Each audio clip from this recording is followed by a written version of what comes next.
সকালে ঘুম থেকে উঠে আমি সবসময় এই দ্বিতীয় রুমটাই কিন্তু ঝাড় দেই, বিছানা পাতে। প্রতিদিন ঘুম থেকে উঠে কিন্তু সর্বপ্রথম হচ্ছে আমাকে এই রুমটাই গুছাতে হয়, কেননা পাশের রুমে কিন্তু বাবু আর অপর আব্বু দুজনে ঘুমিয়ে আছে। বাবা ছেলে যখন ঘুম থেকে উঠবে তো তাদের মর্জি মতো গিয়ে এরপরে আমার বিছানা গুছাতে হয়। তো যার কারণে তাদের জন্য আমি আর অপেক্ষা না করে এই রুমে চলে আসি। এই রুম ঘুষগাছ শেষ করি, দেখা যায় যে সকালে নাস্তা বানানো কমপ্লিট হয়, তারপরে ওরা ঘুম থেকে ওঠে। আর বাবুর বুঝতে পারছি না কি যে একটা বদ অভ্যাস হয়ে গিয়েছে। বাবু সে প্রতিদিন ভোর 4টা বাজে ঘুম থেকে উঠবে। তো এরপরে কিন্তু প্রায় 2-2.5 ঘন্টার মতো সে জাগনা থাকে, প্রায় 6:30-7টার দিকে সকালে ঘুম দেবে। সেই ভোর রাতে যখন বাবুর ঘুম ভেঙে যায়, ও চায় তখন যেন আমরা ওর সাথে খেলা করি, আর কিনা যখন আমরা ঘুমিয়ে থাকি তখন এসে কান্না করবে, আমাদের চুল টান দিবে। মানে কি একটা অবস্থা বলেন, আমাদের ঘুম বাদ দিয়ে সেই ভোর রাতে ওর সাথে দুটি খেলা করা লাগবে।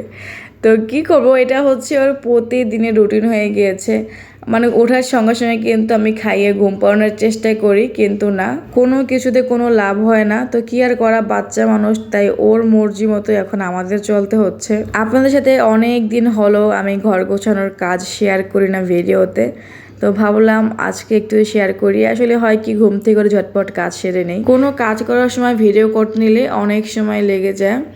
তো এই তো বিছানা কিন্তু গুছিয়ে নেওয়া হয়ে গিয়েছে। আজকে দুপুরে রান্না করার কোনো চিন্তা নেই, গতকালকে রাতে লাউ শাক ভাজি করেছিলাম, সেই সাথে মাছ ভুনা করেছি, তো ওগুলোই রয়েছে, দুপুরে আমাদের এটা দিয়ে খাওয়া হয়ে যাবে।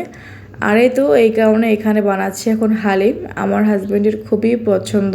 সে যেহেতু মিষ্টি জিনিস খায় না বললেই চলে, তো তার কারণে ওনার জন্য ঝাল যে কোনো খাবার রেডি করলে সে খুবই খুশি হয়। হালিম খেতে আমারও ভালো লাগে, তবে পুরি দিয়ে খেতে সব থেকে বেশি মজা লাগে। তো এখন যেহেতু দুপুরের টাইমে আমি বানাচ্ছি হালিমটা, তো এখন তো পাওয়া যাবে না, ওই বিকেলে বা সন্ধ্যার পরে পুরি আনলে খাওয়া যাবে। হালিম মিক্সে কিন্তু 2টা প্যাকেট থাকে, একটার ভিতরে হচ্ছে গিয়ে চাল, ডাল, গম এগুলো হচ্ছে ভাঙানো থাকে, আরটার ভিতরে হচ্ছে হালিমের যে মশলাটা আছে, চাল, গম, সর্ষের যে মিশ্রণটা আছে, ওটা আমি আগে গরম পানিতে কিছুক্ষণ ভিজিয়ে রেখেছি। প্যাকেটের গায়ে এভাবে দেওয়া থাকে যে কিছুক্ষণ ভিজিয়ে রাখতে হয়, তবে আমি কিন্তু ওটাকে একদম ডিম আছে অনেক সময় জাল করেছি, কেননা ওগুলো সেদ্ধ হতে কিন্তু অনেক সময় লাগে। তো যদি কিনা আমি আগের থেকে ওগুলো একটু সেদ্ধ করে রাখি, তাহলে কিন্তু যখন গোস্তের সাথে মিক্স করবো তখন কিন্তু সেদ্ধ হতে সময়টা কম নেবে। আর এইদিকে আমি গরুর গোশত নিয়েছি, তো এর ভিতরে মশলা দিয়ে কিন্তু ভালো করে মিক্স করে নিয়েছি।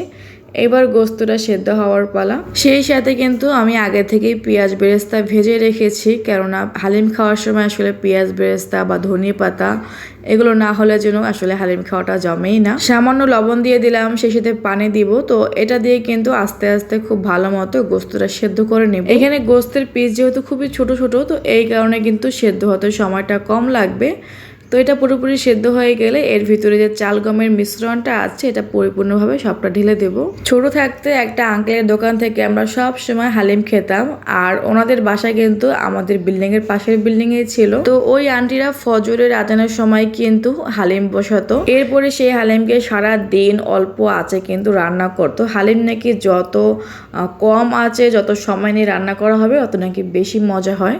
সেই সকালে বসাতো আর বিকেলে দিয়ে কিন্তু হালিমের হাঁড়ি দোকানে নিয়ে যেত, আর দোকানে নিয়েও কিন্তু ওইখানে ওদের স্টোভ আছে চুলার, তো ওর ভিতরে কিন্তু কম আছে জাল করতে থাকতো। মানে সেই রাতে 10টা বা 11টার সময় কিন্তু বাসায় আসে, আর যতক্ষণ কিনা হালিম বিক্রি না হতো অত সময় কিন্তু সেই চুলা কম আছে জ্বালানোই থাকতো। সেই ছোট্টবেলায় আন্টি অনেকগুলো টিপস দিয়েছিল যেগুলো কিনা আমার এখনো মনে আছে। তো এইদিকে রান্না করে আমার শেষের দিকে আমি কিন্তু বারবার পানি দিয়েছি, পানি টেনে গিয়েছে, আবার জাল করেছি। এইভাবে 2 থেকে আড়াই ঘন্টার মধ্যে কিন্তু আমি এটাকে জাল করে নিয়েছি, আর এখন প্রায় অলমোস্ট কমপ্লিট হয়ে গিয়েছে। ওঠানোর আগে কিন্তু আমি অল্প একটুখানি হালিম মিক্সের যে মশলা ছিল ওটা দিয়ে দিয়েছি, সম্পূর্ণটা কিন্তু আমি গোস্তের সাথে মিক্স করে দেইনি। হালিমটা চুলা থেকে নামানোর আগে যদি হালিমের একটা মশলা থাই করে যদি দেওয়া যায় তাহলে কিনা খেতে স্বাদটা আরো ভালো আসে। তো রান্না শেষ প্রায় 1 থেকে 1.5 ঘন্টা পর এসে দেখি যে এটা অনেকটা ঘন হয়ে গিয়েছে। তো এরপরে ভেবেছি যে আমি একটু পানি দিয়ে আরো কিছুক্ষণ জাল করব। তো আমার হাজবেন্ড সে একটু মুখে দিল, বললো যে এখন অনেক বেশি মজা আছে আর পানি দিতে হবে না, হয় একটু ঘন থাক, ভালো লাগছে খেতে, এভাবে খেয়ে নেব। তাই আমি বলছি ঠিক আছে তাহলে আর দরকার নেই। এরপরে পানি না দিয়ে শুধু একটু গরম করে নিলাম, আসলে ঠান্ডা খেতে ভালো লাগবে না, হালিম আসলে গরম গরম খেতেই মজা হয়। তো এখানে আমি একটু আদা কুচি, একটু ধনিয়া পাতা কুচি আর পেঁয়াজের ব্রেস্ট দিয়ে কিন্তু পরিবেশন করে নিয়েছি। আর এখানে যে ধনিয়া পাতাটা দিলাম এটা কিন্তু আমার নিজের গাছে হয়েছে, আর সেই সাথে ছিল হচ্ছে লেবু। হালিম খাওয়ার সময় লেবুর টকটা না নিলে আসলে একদম মনে হয় যে জমে না।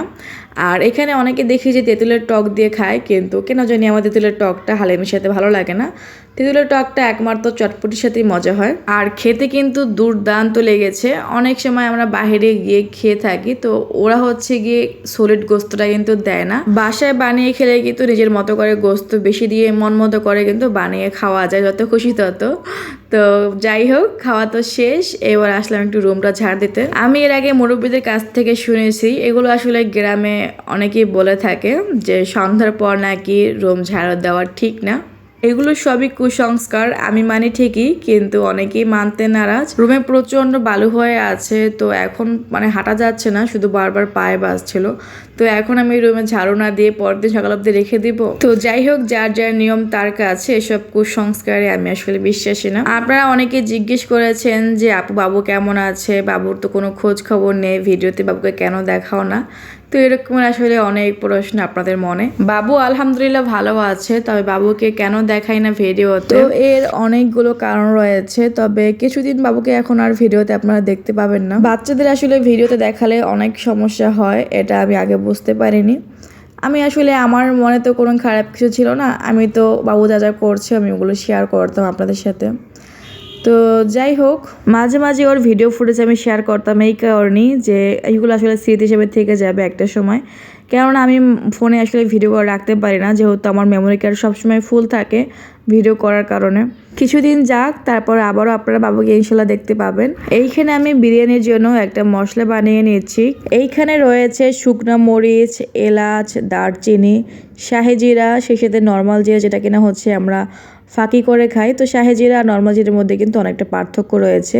এরপরে রয়েছে গোলমরিচ, এটা দিয়ে আমি এটা বিরিয়ানির মশলা বানিয়ে নিয়েছি। তো এটা দিয়ে আগামীকালকে বিরিয়ানি রান্না করব, আর সেই ভিডিওটা আপনারা আগামীকালকে দেখতে পারবেন। তো মশলাটা আমি ভেজে নিয়ে ঠান্ডা করে তারপর এখন ব্লেন্ডারে ব্লেন্ড করে নিব।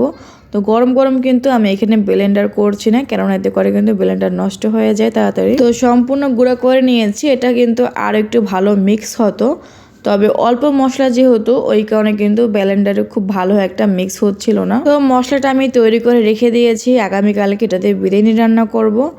যাই হোক, এখানে আমি ভুট্টা বাজতেছি, যেটাকে আমরা পপকর্ন বলে থাকি। তো এখন কিন্তু রাত প্রায় 10টা বাজে, আর এই সময় কেন জানি আমার পপকর্ন খেতে ইচ্ছে করছিল। তো বাসায় ভুট্টা ছিল, ভাবলাম ঝটপট আমি বাসায় বানিয়ে ফেলি। অনেকের হাতেই নাকি পপকর্ন ভাজা হয় না, আসলে এর ভিতরে একটু বেশি পরিমাণে তেল দিতে হয়। আর ভুট্টাগুলো যদি ভালো মতো শুকানো হয় তাহলে কিন্তু খুব সুন্দর পপকর্ন তৈরি হয়ে যায়।